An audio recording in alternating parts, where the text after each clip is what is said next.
Você tem um episódio célebre aí na justiça brasileira de um motorista de trator que foi incumbido de derrubar um barraco em uma terra invadida. Ele vai lá com o trator, quando vê a família, ele se recusa.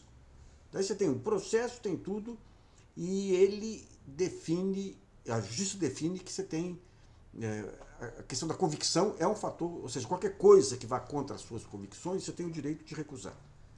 Isso aí vale para PMs incumbidos de matar pessoas, aí, quando, se fosse o caso, né? E vale para procuradores quando recebem missões que vão contra suas convicções. Não é o caso hoje, especialmente do Ministério Público Federal do Distrito Federal. Hoje, o procurador Wellington Dias, ele acatou uma representação do ministro Sérgio Moro e abriu uma denúncia por calúnia contra o presidente da OAB, Felipe Santa Cruz. Qual foi o crime do Santa Cruz? Quando foi deflagrada a Operação Spoofing, pegaram os hackers de Araraquara, na época, inclusive, o Felipe Santa Cruz pediu para a OAB participar como amicus curiae, para impedir manipulação de inquérito, como é feito corriqueiramente. Manipulação política. Até agora, nada indica lá, parece que tem um delegado da Polícia Federal sério lá. Foi negado pelo procurador, até aí tudo bem. Daí o Sérgio Moro, ele saiu ligando para várias, ele estava enfraquecido na época, e saiu ligando para várias autoridades como se para acalmá-las em relação ao dossiê. Obviamente, a impressão clara que fica, gente, ele tem acesso às informações, está atuando politicamente para faturar, criando defesas aí para pessoas potencialmente atingidas pelos vazamentos lá. E foi isso que o Felipe Santa Cruz declarou. Isso aí é uma atividade criminosa. Daí o que aconteceu? Vem o procurador, diz que não teve vazamento, mas é evidente que o ministro da Justiça, chefe da Polícia Federal, estava usando da autoridade para, pelo menos, insinuar que tinha informações e que protegeria os interlocutores para quem ele estava ligando. E entrou com a representação e agora o procurador entra com essa denúncia por calúnia, exigindo o afastamento do Felipe Santa Cruz de uma instituição, a OAB, que hoje é um dos pilares hoje da resistência democrática no país. Eu conheço bem o que é a pressão de um procurador-geral. Eu tive um caso com o Saulo Ramos lá atrás, quando o ministro da Justiça do Sarney decidiu me processar. O procurador-geral Sepúlveda Pertence sorteia o processo, cai com um procurador, até preciso saber o nome desse procurador para agradecer lá, que opina pelo arquivamento da denúncia. O Sepúlveda muda e joga um outro procurador que atende as demandas do Saulo Ramos e abre o processo. Então, o que fica claro nesse caso aí é que você tem o aparelhamento efetivo, o uso político, o aparelhamento das instituições para o governo, não é para o Estado. A instituição não defende Estado, defende governos. Especificamente governo Bolsonaro e o ministro Sérgio Moro.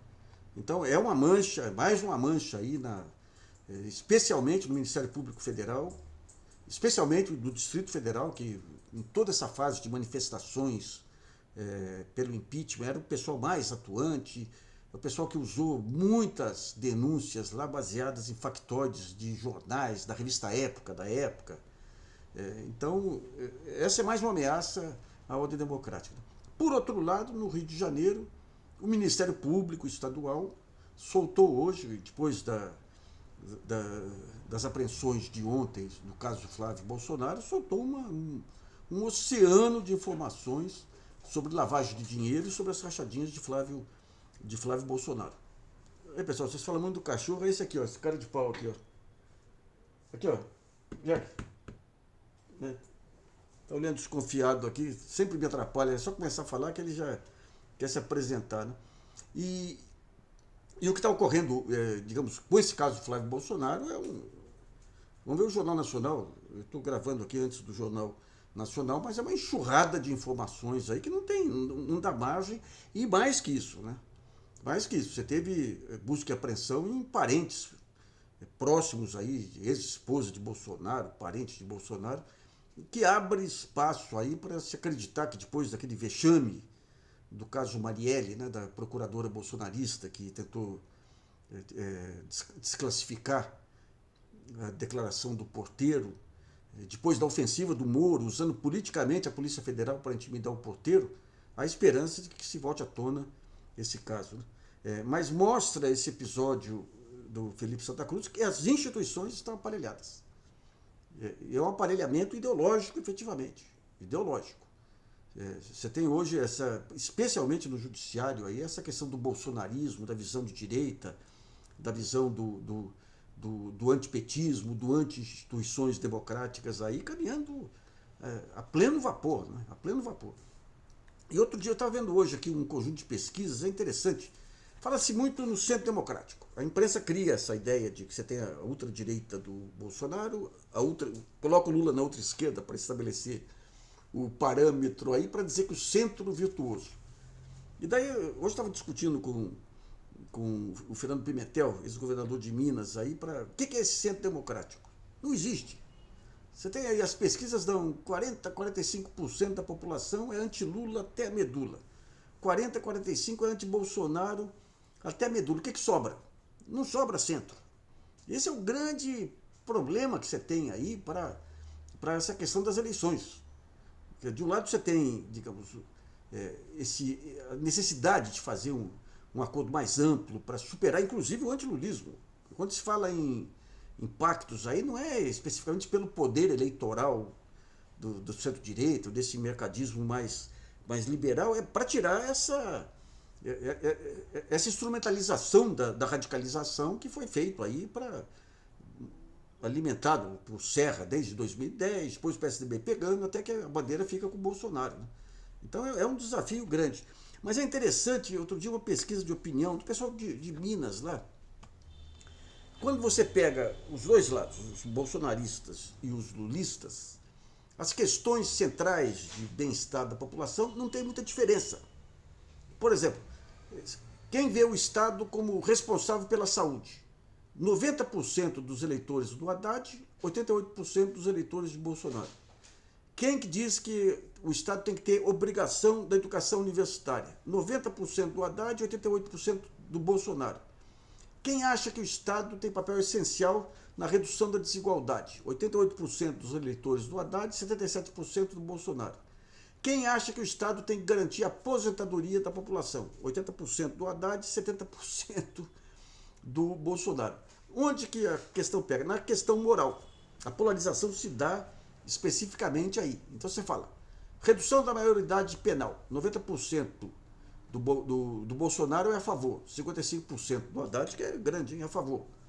Casamento homoafetivo, 80% do Haddad concorda com esse casamento homoafetivo. Com o Bolsonaro, só 40%, mas é significativo, hein? Porte de armas, restrição a porte de armas, apoiado por 60% do Haddad, 18% do Bolsonaro. E legalização do aborto, 50% do Haddad a favor, 20% do Bolsonaro. Então, um ponto interessante é o seguinte, a pauta democrática não mobiliza mais. Em parte porque foi vitoriosa. Então, você aceita hoje o casamento homoafetivo, não mobiliza mais. Você já está com toda essa ofensiva bolsonarista aí, já entrou nos hábitos da população. As pessoas saindo cada vez mais aí do armário, como se diz, havendo reação cada vez maior contra as manifestações de preconceito.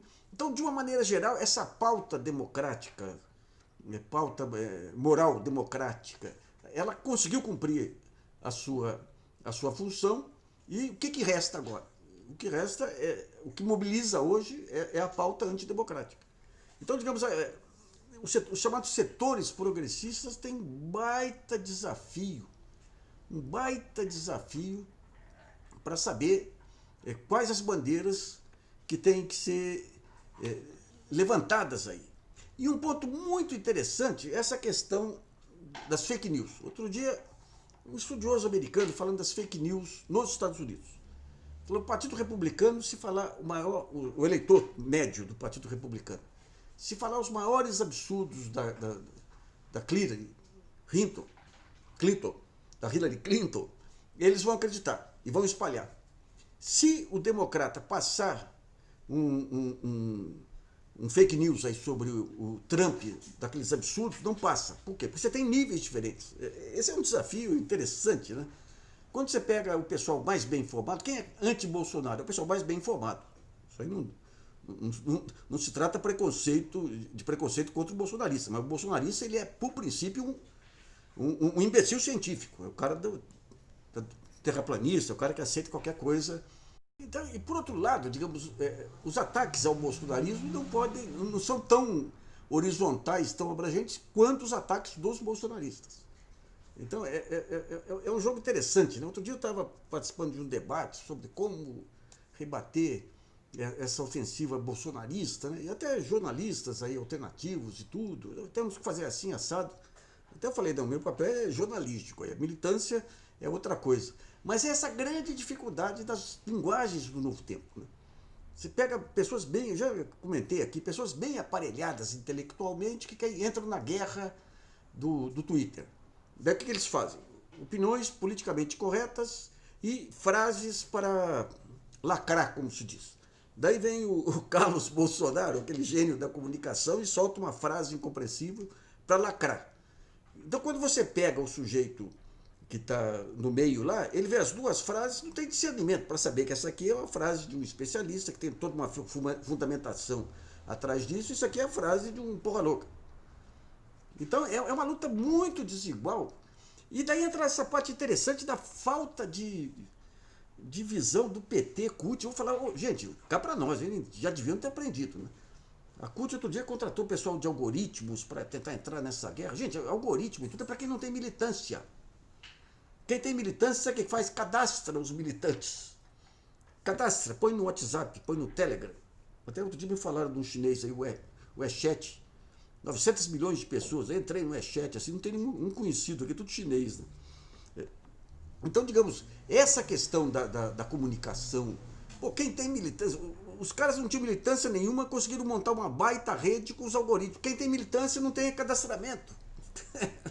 Mas de um amadorismo muito grande, efetivamente. Né? Mas, de qualquer modo, os próximos passos vão ser nessa direção. Esse centro democrático é complicado, né? Porque o Lula sabe que não vai ser candidato em 2022. Há uma aposta no Haddad, tem outras figuras importantes, o Flávio Dino. O Flávio Dino tem esse problema de ser do PCdoB, que é um ótimo partido, um ótimo pessoal, mas o preconceito em relação a comunista é coisa ancestral aqui, é coisa ancestral, é que nem o mito do vampiro no caso brasileiro. Né? Mas como que você avança se você tem uma... Vamos pegar a Globo.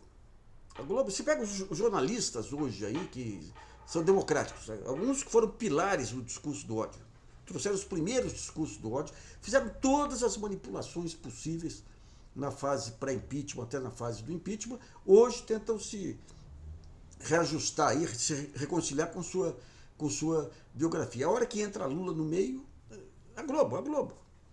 Aliás, esse negócio da Globo ontem lá com a delação do Sérgio Cabral é demais, né?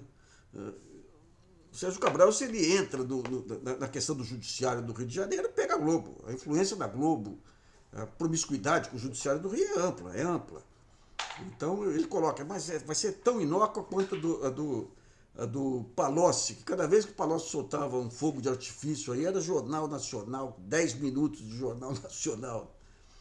Mas, em suma, o desafio aí vai ser esse pacto ainda que a gente está tateando daqui, tateando dali, mas você tem uma dificuldade grande do discurso, um discurso que amplie, e tem uma dificuldade grande do PT de sair da bolha, porque falta também interlocução do outro lado. Não tem o centro democrático. O centro democrático não é... E os jornais, você pega a Folha tenta criar às vezes uma mediação, a hora que entra a questão do Lula, volta todo aquele jogo de tentar demonizar para tirar o Lula da parada. Gente, tira o Lula da parada, entra o Haddad. O Haddad conseguiu 45 milhões de votos. Não sobra para o centro democrático, vocês não têm candidato. Bom, o grande desafio vai ser esse, então, como construir esse centro democrático. Até lá, esperemos que o acaso nos apoie aí com essas investigações aí do Flávio Bolsonaro se ampliando e agora começando a aparecer algum resultado aí das investigações sobre o caso Marielle. Ficamos aqui, gente. Uma boa noite.